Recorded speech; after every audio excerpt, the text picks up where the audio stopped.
Hello Manipur tabiriba singbu ahanba maktada taram nokchari ngasigi lokhachariba hiram asi chaliba October tha si miyam hupna malem pumbada breast cancer si ekoi karidagi horakpano kamdong nangan khangdokadage karamna layengbage haibasi khangminnadaba yadaba hiram ama oirakpadagi October thabum ama chupna breast cancer awareness month leibasiga mari lenana breast cancer si karamba miyoi kanglupta nupi oibi karamba nupi oibi singda khara hena narakpa yabagi chances leibage nganna khangdohuragadi layengbusu mapung fana layengba yagadoribani aduna hiram sigi matangda hojik miyam gi wahang paukhum pibinabagi damak studio da lengchendana leibire Karkinos Manipur Cancer Care Institute and Research Center gi senior consultant in radiation oncologist Dr. Yengkhom Indiboor Dr. Sihana Rims ki radiotherapy department ki dasu head of the department oina thau pubirami Dr. na chillaba matam kaithokpi duna lengbirakpagi damak thagachari taram nokchari miyam na ngasi gi thorum se saruk yabina bagi damak lengchin biriba doctor dagi khangbining basing hangbina bagi damakta telephone se muktang ahan bada note tokshin bigani hariba numbers da dial to biraklaga lengchin biriba doctor dagi somna khangbining ba breast cancer ga mari lena ba wafam sing hangbirakpa yagani ningsing jarake 93623 27078 amuktanga 93623 hariba number si hangdana thamjarabani doctor dagi khangbining basing hangbirakpa yaragani doctor ekoigi 2022 da survey ama toba matam da miyoi nupi oi bising lakh kun ga humdoi si ekoigi breast cancer gi diagnose towi worldwide aduga masigi manungdagi mi lakh taruk ka lising humdra muk leikidabagi keno le aduna incidence breast cancer si hanadi cervical cancer in angang khau machinda nabasina number 1 lerambadu hojikti worldwide yengbada India da suni Manipur da su hengalai hai aduna incidence se akoigi amta doctor gi maiki degi doctor na di anaba mayam yengbidi banina akoigi nupi obising gi marakta breast cancer gi hengalai ibagi mawong aduga mi kayam na narabagi amta takpiyo ahoy ahanba maktada aina tabiri bisingbu khuramjari akoigi achumbani breast cancer se akoina masing magi incidence adi chahigi ona yam hengalai hojik haibikre Devendra na ada breast cancer hairaga akoina masi nupi sing da nabadabu ayamba matamda akoina ngasigi su oina discussion tawjagani nupa da su nabayai breast cancer nupa da di yamna rare roibanina ngasigi sidadi akoi nupa gi si discussion tawragum si masi breast cancer hoji haibi hibdoni akoi gi prithvi gi oina nupi nipan khuningi manungda amadi magi lifetime risk di mapun sida cancer narpagi chance leba haibadi masi nupi oi bisingi khwaidagi hena naba yamna hatiba laina ama oi aduga haibi hibai matungina mortality di laina sina laikhidabagi changsu yam wangeba maram masina akoina breast cancer se naraktanaba natraga narakpataraga su ngantana khangagadi akoina masi control toba natraga cure toba ngamba yawbanina masi khangminna si aduna WHO na koigi October thabumama breast cancer awareness manana masi palan taweba masigi maru oibadi laina se nganna early detection tawragadi prevention tawragadi ngasagi khoigi nazaraga su narakano haiba thingba ngamdraga su khoina sibagi adagi magi kano se chang siam handan bangami masigi theme sida handakki sahi se 2025 ki dine every breast cancer patient has a different story or a unique journey haidi breast cancer sikari ge haino da breast cancer na ba missing she mi amaga amatta mana deba kharadana breast cancer se makhal yam breast cancer haibe oni laina di yam chama jani heleba magi molecular type da khoi doctor sing na khaido eba dana breast cancer kharadi hek nari khangaga ne yamna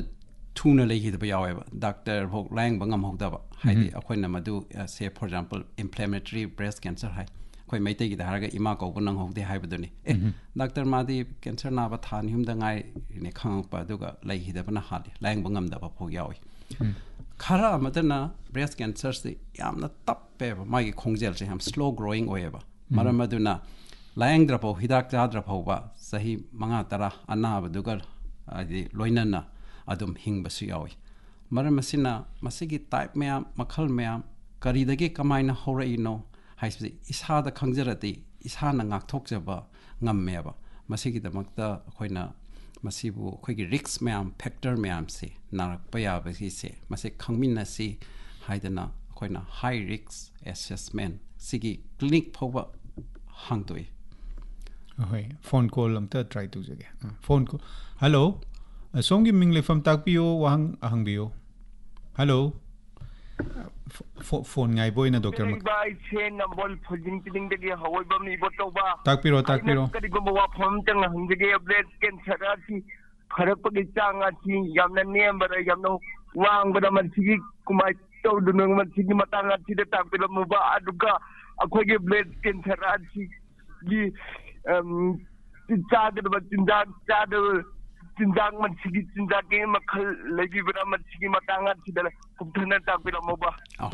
ꯐꯅꯤ ꯑꯩ ꯍꯧꯖꯤꯛꯀꯤ ꯍꯪꯖꯔꯤꯕ ꯀꯣꯏꯁꯟ ꯋꯥꯍꯪꯁꯤꯡꯗꯣ ꯑꯩ ꯃꯊꯪ ꯑꯗꯨꯝ ꯁꯨꯝ ꯏꯔꯣꯏꯅꯅ ꯁꯨꯝ ꯑꯩꯅ ꯁꯨꯝ ꯉꯥꯡꯉꯛꯄꯗ ꯂꯣꯏꯅ ꯌꯥꯎꯔꯛꯑꯅꯤꯅ ꯈꯟꯖꯩ ꯑꯗꯨꯝ ꯍꯪꯕꯤꯔꯛꯏꯕꯅ ꯑꯗꯨꯝ ꯇꯥꯕꯤꯌꯨ ꯑꯩ ꯑꯗꯨꯝ ꯂꯣꯏꯅ ꯄꯥꯎꯈꯨꯝꯗꯨ ꯂꯣꯏꯅ ꯄꯤꯖꯔꯛꯑꯒꯦ ꯍꯧꯖꯤꯛ ꯍꯥꯏꯖꯈꯤꯕꯗꯨꯅꯤ ꯕ꯭ꯔꯦꯁ ꯀꯦꯟꯁꯔꯁꯤ ꯅꯥꯔꯤꯕ ꯑꯩꯈꯣꯏꯒꯤ ꯃꯁꯤ ꯑꯦꯛꯖꯦꯛꯂꯤ ꯁꯤꯒꯤ ꯀꯣꯁ ꯃꯔꯝꯁꯤꯅ ꯍꯧꯍꯟꯕꯅꯤ ꯍꯥꯏꯕ ꯈꯪꯕ ꯉꯝꯗ꯭ꯔꯒꯁꯨ ꯑꯦꯁꯣꯁꯤꯌꯦꯇꯦꯠ ꯐꯦꯛꯇꯔꯁ ꯃꯌꯥꯝ ꯑꯃ ꯂꯩ ꯍꯥꯏꯖꯔꯤꯕ ꯔꯤꯛꯁ ꯐꯦꯛꯇꯔ ꯍꯥꯏꯕ ꯇꯥꯔꯦ ꯑꯗꯨ ꯐꯦꯛꯇꯔꯁꯤꯡꯁꯦ ꯑꯩꯈꯣꯏꯅ ꯃꯔꯨꯑꯣꯏꯅ ꯑꯅꯤ ꯊꯣꯛꯅ ꯒ꯭ꯔꯨꯞ ꯈꯥꯏꯗꯣꯛꯑꯦꯕ ꯍꯥꯏꯗꯤ ꯐꯦꯛꯇꯔ ꯈꯔꯅ ꯔꯤꯛꯁ ꯐꯦꯛꯇꯔ ꯈꯔꯗꯤ ꯅꯥꯔꯛꯄꯒꯤ ꯐꯦꯛꯇꯔ ꯈꯔꯗꯤ ꯃꯔꯝ ꯈꯔꯗꯤ ꯑꯩꯈꯣꯏ ꯏꯁꯥꯅ ꯀꯟꯇ꯭ꯔꯣꯜ ꯇꯧꯕ ꯉꯝꯗꯦꯕ ꯃꯤꯁꯤꯅ ꯐꯣꯔ ꯑꯦꯛꯖꯥꯝꯄꯜ ꯆꯍꯤ ꯍꯟꯅꯨꯔꯛꯄ ꯍꯥꯏꯁꯦ ꯆꯍꯤ ꯌꯥꯝꯃꯛꯄ ꯍꯥꯏꯁꯦ ꯕ꯭ꯔꯦꯁ ꯀꯦꯟꯁꯔ ꯅꯥꯔꯛꯄꯒꯤ ꯈ꯭ꯋꯥꯏꯗꯒꯤ ꯏꯝꯄꯣꯔꯇꯦꯟ ꯑꯣꯏꯕ ꯈ꯭ꯋꯥꯏꯗꯒꯤ ꯃꯔꯨ ꯑꯣꯏꯕ ꯐꯦꯛꯇꯔ ꯑꯃꯅꯤ ꯍꯥꯏꯖꯔꯤꯕ ꯑꯗꯣ ꯑꯩ ꯍꯟꯅꯨꯔꯛꯀꯅꯨ ꯑꯩ ꯆꯍꯤ ꯌꯥꯝꯃꯛꯀꯅꯨ ꯑꯩꯁꯤ ꯌꯥꯔꯣꯏꯕ ꯍꯥꯏꯗꯤ ꯆꯍꯤ 30 ꯁꯨꯔꯛꯑꯗꯤ 50-40ꯒꯗꯤ ꯃꯥꯅ ꯌꯥꯝ ꯁꯥꯊꯤꯅ ꯆꯍꯤ 50 ꯁꯨꯕ ꯑꯃꯗꯒꯤ ꯃꯣꯔ ꯗꯦꯟ 20 ꯇꯥꯏꯝꯁ ꯃꯥꯒꯤ ꯅꯥꯔꯛꯄꯒꯤ ꯆꯥꯟꯁꯁꯦ ꯍꯦꯟꯒꯠꯂꯛꯏ ꯑꯁꯤꯒꯨꯝꯕ ꯑꯃ ꯂꯩꯔꯦ ꯑꯗꯒꯤ ꯑꯩꯈꯣꯏꯅ ꯏꯁꯥꯅ ꯀꯟꯇ꯭ꯔꯣꯜ ꯇꯧꯕ ꯉꯝꯕ ꯑꯗꯨꯒꯤ ꯍꯧꯖꯤꯛ ꯐꯦꯛꯇꯔ ꯃꯌꯥꯝꯗꯨꯗꯤ ꯑꯩ ꯍꯥꯏꯖꯔꯛꯀꯦ ꯐꯣꯔ ꯑꯦꯛꯖꯥꯝꯄꯜ ꯑꯩꯈꯣꯏꯒꯤ ꯂꯥꯏꯐ ꯁ꯭ꯇꯥꯏꯜ ꯑꯗꯒꯤ ꯍꯛꯆꯥꯡ ꯅꯣꯏꯕ ꯑꯣꯕꯦꯁꯤꯇꯤ ꯋꯦꯠ ꯍꯦꯟꯕ ꯑꯗꯒꯤ ꯆꯤꯟꯖꯥꯛ ꯀꯥꯝꯕ ꯑꯜꯀꯣꯍꯣꯜ ꯇꯣꯕꯦꯀꯣ ꯁꯤꯖꯤꯟꯅꯕ ꯑꯗꯒꯤ ꯑꯩꯈꯣꯏꯅ ꯍꯣꯔꯃꯣꯟ ꯔꯤꯄ꯭ꯂꯦꯁꯃꯦꯟ ꯊꯦꯔꯥꯄꯤꯅ ꯑꯩꯈꯣꯏꯅ ꯑꯣꯔꯦꯜ ꯄꯤꯜ ꯊꯥꯏꯅꯗꯤ ꯆꯥꯅꯔꯝꯃꯤ ꯍꯧꯖꯤꯛꯀꯥꯟꯗꯤ ꯇꯣꯛꯈ꯭ꯔꯦ ꯁꯤꯒꯨꯝꯕ ꯑꯩꯈꯣꯏꯒꯤ ꯃꯦꯅꯣꯄꯣꯖꯦꯜ ꯃꯇꯝꯗꯒ ꯑꯩꯈꯣꯏꯒꯤ ꯍꯣꯔꯃꯣꯟ ꯆꯥꯕ ꯄꯤꯜ ꯑꯗꯒꯤ ꯃꯊꯛꯇ ꯑꯩꯈꯣꯏꯒꯤ ꯗꯥꯏꯇꯔꯤ ꯐꯦꯛꯇꯔꯁ ꯃꯌꯥꯝ ꯑꯃꯁꯨ ꯂꯩꯌꯦꯕ ꯗꯣꯛꯇꯔ ꯑꯗꯩ ꯃꯈꯣꯏꯁꯤꯗꯤ ꯑꯩꯈꯣꯏꯅ ꯀꯟꯇ꯭ꯔꯣꯜ ꯇꯧꯕ ꯉꯝꯃꯤ ꯀꯟꯇ꯭ꯔꯣल ꯇꯧꯕ ꯉꯝꯗꯕꯁꯤꯡꯗꯣ ꯍꯧꯖꯤꯛꯀꯤ ꯆꯍꯤꯗꯨꯅꯤ ꯑꯗꯒꯤ ꯂꯥꯏꯐ ꯔꯦꯁꯤꯌꯦꯜ ꯑꯩꯁꯤ ꯑꯦꯁꯤꯌꯥꯟ ꯑꯣꯏꯅ ꯄꯣꯛꯂꯛꯑꯦ ꯍꯤꯁꯄꯥꯅꯤꯛ ꯑꯣꯏꯅ ꯄꯣꯛꯂꯛꯑꯦ ꯅꯠꯇ꯭ꯔꯒ ꯍ꯭ꯋꯥꯏꯠ ꯑꯣꯏꯅ ꯄꯣꯛꯂꯛꯑꯦ ꯅꯠꯇ꯭ꯔꯒ ꯑꯐ꯭ꯔꯤꯀꯥꯟ ꯕ꯭ꯂꯦꯛ ꯑꯣꯏꯅ ꯄꯣꯛꯂꯛꯑꯦ ꯍꯥꯏꯕꯁꯦ ꯃꯁꯤꯗ ꯑꯩꯅ ꯍꯣꯡꯗꯣꯛ ꯉꯝꯗ꯭ꯔꯦ ꯑꯗꯨꯅ ꯃꯁꯤ ꯃꯥꯒꯤ ꯔꯦꯁꯀꯤ ꯆꯍꯤꯒꯤ ꯖꯣꯒ꯭ꯔꯥꯐꯤꯒꯤ ꯃꯇꯨꯡ ꯏꯟꯅꯁꯨ ꯈꯦꯠꯅꯩ ꯍꯥꯏꯖꯔꯤꯕ ꯐꯣꯔ ꯑꯦꯛꯖꯥꯝꯄꯜ ꯑꯩꯈꯣꯏꯒꯤ ꯍ꯭ꯋꯥꯏꯠꯁꯤꯡꯗꯗꯤ ꯌꯥꯝ ꯀꯃꯟ ꯑꯣꯏ ꯑꯗꯨꯒ ꯁꯦ ꯖ꯭ꯌꯨꯏꯁ ꯑꯦꯁꯀꯦꯅꯥꯖꯤ ꯖ꯭ꯌꯨꯁꯗꯁꯨ ꯌꯥꯝ ꯀꯃꯟ ꯑꯣꯏ ꯁꯤꯅ ꯑꯩꯈꯣꯏꯅ ꯐꯦꯛꯇꯔꯁꯦ ꯍꯣꯡꯗꯣꯛꯄ ꯉꯝꯗꯕ ꯑꯗꯒꯤ ꯖꯣꯒ꯭ꯔꯥꯐꯤꯀꯦꯜ ꯑꯦꯔꯤꯌꯥ ꯑꯦꯟꯚꯥꯏꯔꯟꯃꯦꯟ ꯗꯥꯏꯠ ꯑꯗꯨꯁꯨ ꯑꯩꯈꯣꯏꯅ ꯍꯣꯡꯗꯣꯛꯄ ꯉꯝꯗꯕ ꯍꯥꯏꯇꯥꯔꯦ ꯑꯗꯨꯕꯨ ꯍꯣꯡꯗꯣꯛꯑꯒꯁꯨ ꯃꯗꯨꯗꯤ ꯑꯩꯅ ꯂꯩꯔꯨꯕ ꯃꯐꯝꯗꯨꯒꯤ ꯑꯗꯨꯝ ꯑꯦꯟꯚꯥꯏꯔꯟꯃꯦꯟꯇꯦꯜ ꯐꯦꯛꯇꯔꯗꯨꯗꯤ ꯑꯗꯨꯝ ꯃꯥꯅ ꯑꯗꯨꯝ ꯑꯦꯐꯦꯛ ꯇꯧꯋꯦ ꯍꯥꯏꯖꯔꯤꯕ ꯑꯗꯒꯤ ꯐꯣꯔ ꯑꯦꯛꯖꯥꯝꯄꯜ ꯖꯒꯥ ꯈꯔꯗꯗꯤ background radiation wangi radiation exposure sisu one of the factor ni hoi ado ngasa ibo chobagi question du dam tang lakchege magi ji karigumba breast cancer sing ngantana khangdo hore do erege di masi complete cure lom da doctor sing layang bi bada mai pak ngambra hoi ai masi khitang sengdok jarake akoina cancer si da layang basida akoina cure have a wahi se with some qualification haidi karigumba kharaga rider khara yaurga sineba for example sahi humbu suba ma मासी चाही कुन भौवा अनाब से होरक्तगदी cure हैना हाइबियाबा तसेंगबमक्ति actual term ददी cancer हाइबसिदी एनी ब्रेस्ट कैंसर नतबा एनी अदर कैंसर दसु अखोइना क्योर हाइसे खर वायबा हाइदी कैंसर दिदी cancer keeps on coming back आइदी मादे अमु हौरेबा चाही कुन लेगेरा कुंथ्रा लेगेरा अदुबु लाइबक फबमना ब्रेस्ट कैंसर टाइप अयामबनदी अखोइना अर्ली स्टेज डिटेक्ट तौरगदी मागी पुंसी से नॉर्मल होइना हाइदी चाही यांखैदा खंगेना खलसिनेको चाही कुंथ्रा मरफु फो हिंगन बयाय मोइसे क्योरगा माने हाइजरिबा हेलो सोंगी मिंग लेफम ताकपियो वहंग हंगबियो hello phone ngai boy na makha chathajage takpiyo doctor aduga hojiki ai mathang haijarake hojiki risk factor sing do aina aham da haijarake chahi sini khwaidagi maru oiba adi ahan ba tha gi period lakpase menarche si maru oi hello sarai phone tok jeri se ka sampati chungtai boy ma takpiro oi boy ma sarai kangje ni se yam din nei ne bi ran tak tiang noi je do yana na ai koi gi early detection sibudi am phare do yana na ne pi amana magi breast kari ahong ba la ga di ai koi breast cancer si oiram ba yai ha ba gi ai koi masa da chinna ja ba le ga di kari syndrome la ga di doctor da chat pa ya ba gi numa tak piro adu ka koi gi breast se kana mo ne pi sing da yamna ka hena chauba overoi ba aduga koigi nama left right si manada ba woi sigum ba si ju cancer lak pagi kodong thingai oi bra aduga ahum chuba roi ba da ai koi breast cancer si manipur gi leiri ba hospital sin yam phajana treatment tawrena acting yam takpire aduga ai koi na chum yeng jaba matam da mapan da yam chatpa inang na guwahati siyam chatpa adamasi manipur da masigi teamwork si khara multi kano sing se desperation ye kitang wat pagira aduga magi teamer board ka ha pose pani ai masi leibi ba kai tabara aduga ai khomjara ke aroi ba da di ai question sing jam phajaba wahangak tani ayamba loina ngasi gi nganga da topic si loina question sina loina cover ta hore na khanjai breast cancer hore khangbada di hojiki hybrid du chumi khoigi left ka right ka khara manadab du di kaisuk chingna de aduna taba khoi masana khangjaba ya ba singda di khoigi breast da any masana yengjaba matamda apomba ma thengna ba matum ma ko chen ba na di na da ba masi khoigi any lump in the breast si khoi cancer oram gadra na khoina cancer na tre high na proof tok dri phok di cancer ne na loweba any lump in the breast is a cancer unless and until it is proof otherwise aduna khoina kai gi noi da masi nan thok pa da ba haidi khoina diagnosis to da chitha pa da ba aduna yam section na yengi aduma leijare aduga ahong basing di hiki lump tu na ta ba de khoi gi nipple ma ton se sum chingjan gi ba ayam ba di tawde adubu khoi gi areola haitare khomjin gi makha da leba cancer da di chingjan gi breast ki size ani manada bu chummi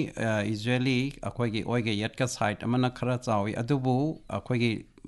apom basine am chawko matam da di asymmetry haitare breast ani sigi size si manarakte ba adagi nupi oi bising na moi gi makhut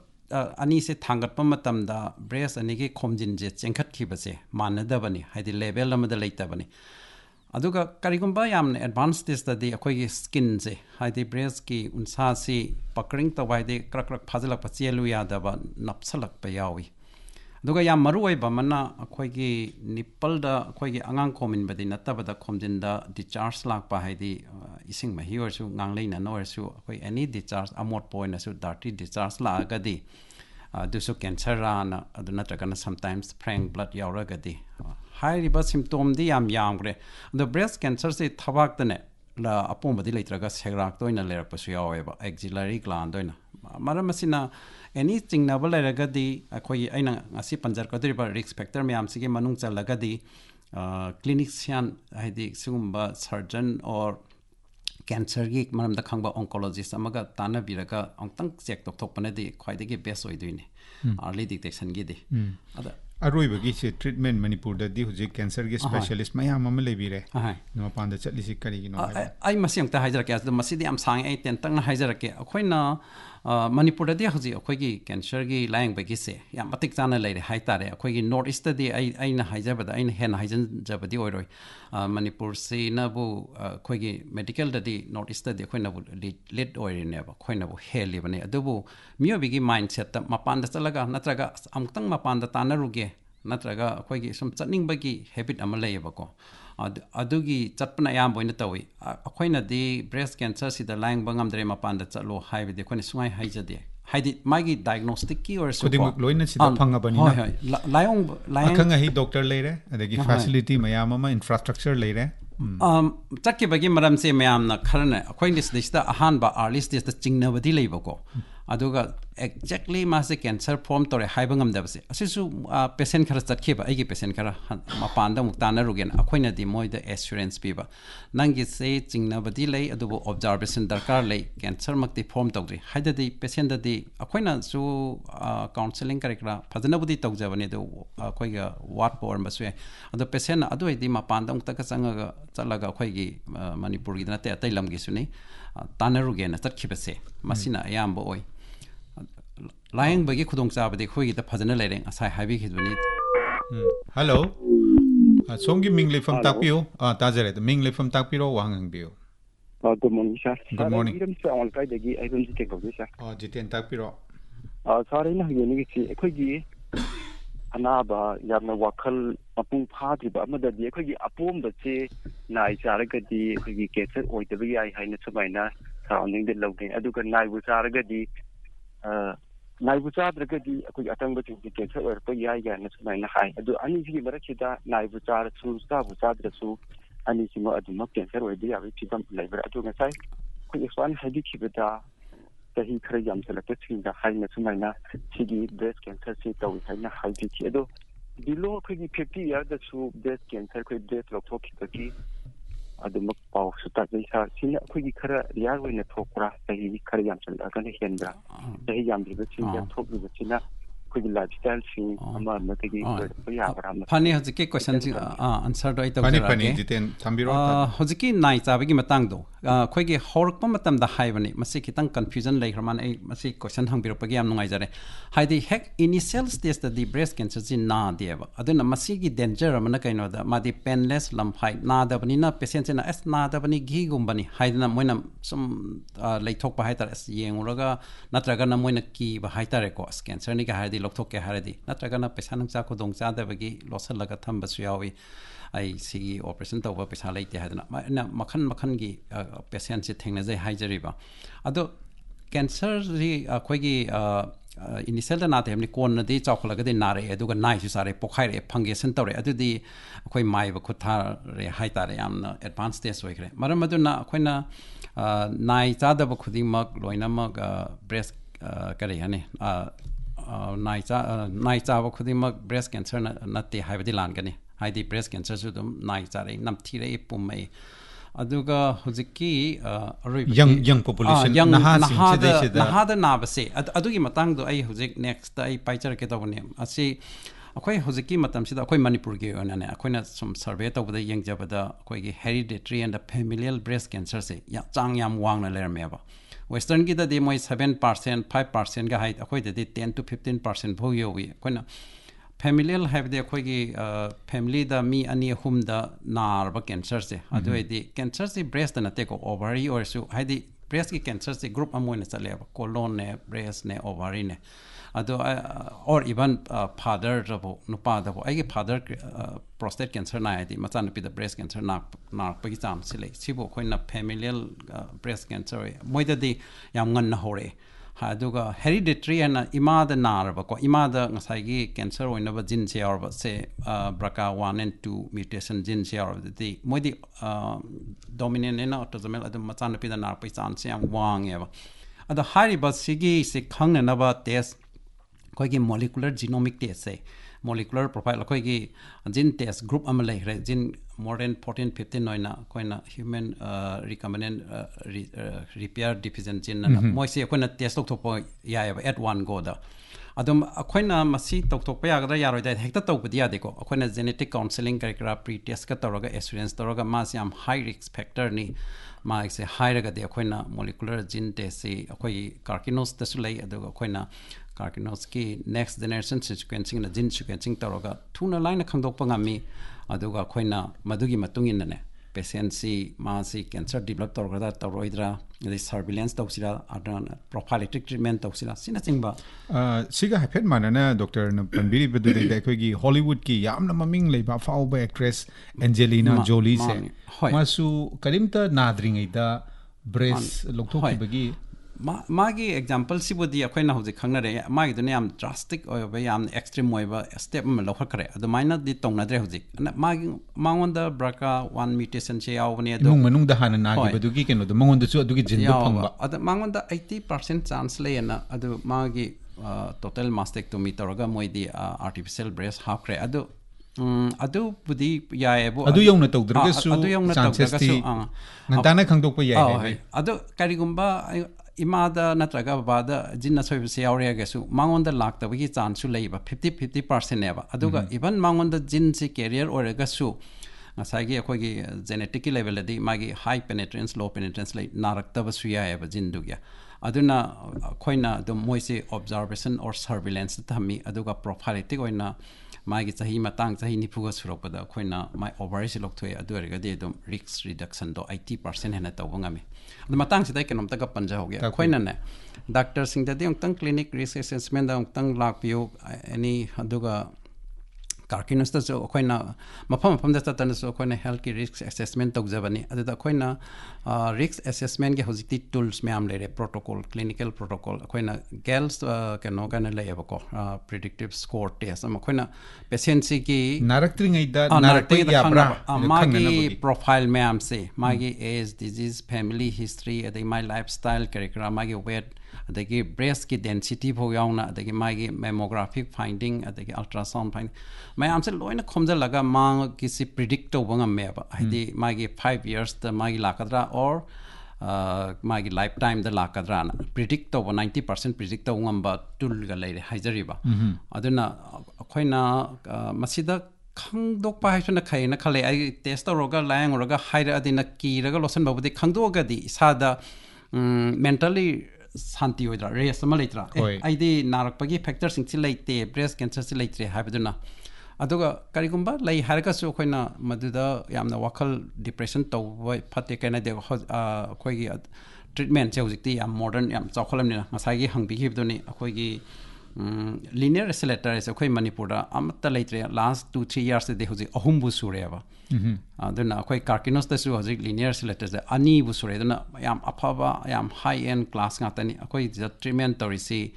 radiation से याम फै अदगी अखोइगी surgeon सिंगसु यामना train तौबा onco surgeon अहिबा याम लेरे डॉक्टर अदुगा अजिक्ति अखोइगी मणिपुर दसु अखोइगी मेडिकल ओंकोलॉजिस्ट याम लेरे पास तौरगा अदुना अखोइगी मल्टी डिसिप्लिनरी डॉक्टर मैम से हजिकी मतम दे खोना ट्रीटमेंट तौबदा डॉक्टर मैम से लोइना पुनसलका तानरगा तौवे हाइजरिबा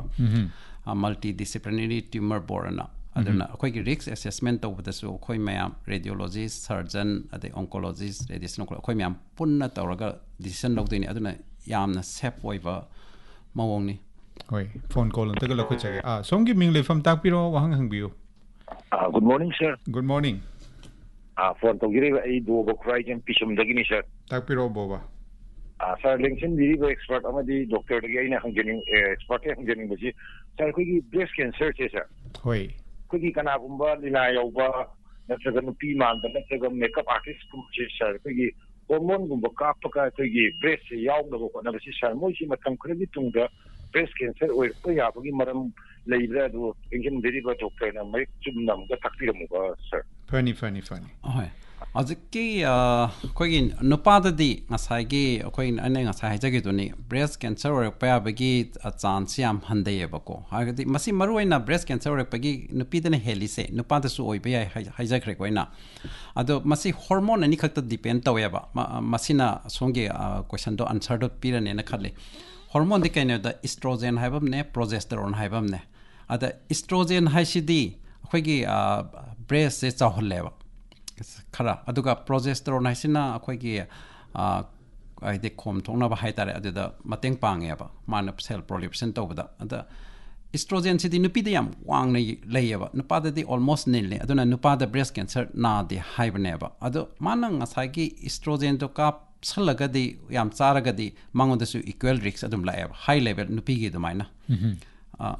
अदुगा हुजिकी कोइगी सिलिकॉन इम्प्लांट का तौबा ब्रेस्ट की अदुदी लेते अदुदी मरी लेने रोयबा इम्प्लांट की अदुदी मसादा नुंगाइतबा नावा चिकप तबने अदगी आइना ngसागी risk factor ma'am हाइजर पदुदने yam मरुयबा point अमसि थौरेबा काइना they कोइगी yum pan begise nupi oi begidi isorna pirak da yum pan basini reproduction tawasini chahi kun gi makha da na below 20 years chahi 18 19 20 da yum palagadi breast cancer na base yam satina risk more than double handai hariba chahi kunthra gi matung da helaga kunthra wa ni phu da palagadi more than double the risk oireba breast cancer la pase aduna yum pan basisu matam chana yum pan biba matam chana aduga yum pan bangak na su yadri factor si yami ama khom su thokpa haidik angang khom in biba lactation si suna yam drab da chahi ani angang amada angang ani natraga ahum topi ga dabne aduga di breast cancer lak pagi chang se 50% reduce taweba maram asina akhoi gi ngasai gi yum pan ba dagi angang khom breastfeeding se mathak thabak tawrtaba matamda akhoi gi breast ki cell da cell angaw mayam lai hadi akoina benign breast disease hai moi the ductal hyperplasia doctor ilomda intraductal papilloma apocrine metaplasia sina sima maming me ama thole atypical lobular hyperplasia sina singba proliferative and non proliferative adigi doctor akoina isana se chahi yamaka noidi yadre adigi aigi akoigi asian nama po oina po ubasima america da po haiba yadre hongba yadra poching ma nakan nama lekre aina control tawjaba ngamba aina honganba ngamba sing sidai alcohol use sizinaba adagi hidak mana tobacco sizinaba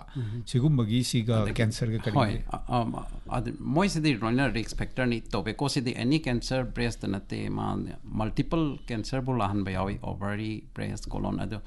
ngasai lung cancer sine maroi ba tobacco adumain tawdana khoi gi chinjak diet to the control to biro aduga hojiki khwaidagi maroi bida na sa haijaki bida exercise tawba dagi khoi weight maintain tawba my body mass index tawba ai chap chana leiba sina khwaidagi phaba oyeba isana control to ngamjabda hello somgi ming leifam takpiraga wahang hangbiro makha jate biyo doctor khoi gi matam su kitang tension lai aduna doctor na da khoi gi miam da cancer dagi khoi na matam kam do ngak thok dage hojiki khoi na risk miam se isana khangjaraga control to hoba natraga risking che control to ragadi natraga na isana nganna khangjaraga di breast cancer se dum magi mortality se am handan bangami hadi narakanu haiba ngamdraga su even narasu early stage or de khona cure ngami na haijagre hana ado ngasai risk assessment tawbase high risk sing si aina mayam panja khare masi laibe basingna khona matam chana laaga khoina check tok pi clinically ultrasound mammogram adega chahi am na harga di khoina mammogram tawya dabani na chahi ni phugi makhadi MRI tawya ultrasound tawya aduga yam tangai phadraga na khoina jingnaraga di yam high suspicious leraga di khoina FNAC di yatum thilaga chingthoga test tawi aduga biopsy bok to yawi masmaina early detect tawragadi akoina breast cancer do am nganna khangabani na magi treatment the less radical treatment ai di akoina yam kan operation at the breast ka se plop lok thok treba adagi even hojikan di chemo kaptra pho yai aduga mai yai tra pho ya ba thore ba yam nganna khangaba adagi aphaba type hormone positive oraba adagi HER2 negative kind of type makhal lay ba ina breast cancer type makhal moi oraga di sum guli ema charaga so dum cure oiba ngame maram asina ne aina risk assessment yamna darkar lay ado khangmin na si tha handaki October tha si lakpa loina na aduga marak sida point am ta laiba 27 sida koina Karkinos da pre koigi risk assessment pre screening ama tawri masida smayam ling biro yam nuai jere koigi October thabum ma chupna malem pumbada breast cancer awareness man pangthokli basigi sarug amo ina breast cancer ngan na khangdok na bagi adu karam mioi kanglupta breast cancer narakpa yabage habadugi cancer high risk cancer assessment ki matang da Karkinos Manipur Cancer Care Institute and Research Center gi senior consultant in radiation oncology Dr. Yengkhom Indiboor lengbirak tuna phom kya takpi khiba doctor bu thagat chari